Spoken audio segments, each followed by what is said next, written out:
रामकृष्ण हरी मित्रांनो, दिवाळीपासून पाऊस तर काय रोज येतोय, म्हणून कांद्याला फवारणी करायची गरज आहे. कारण आता बराचसा रोग पडला होता.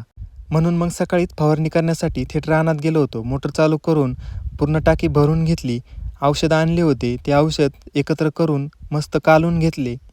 पप्पांनी पंप भरून मला खांद्यावर उचलून दिला. मग मी लगेच कांद्याची फवारणी सुरू केली होती.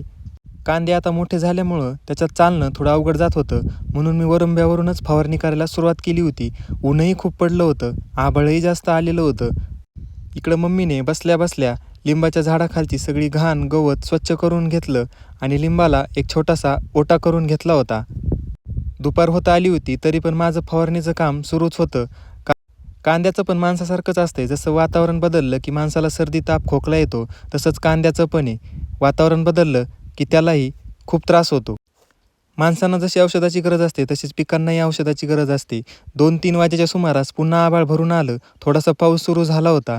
माझे 2 पंप फवारायचे राहिले होते, पण मी पाऊस यायला लागला म्हणून झाडाखाली थोडा वेळ उभा राहिलो होतो.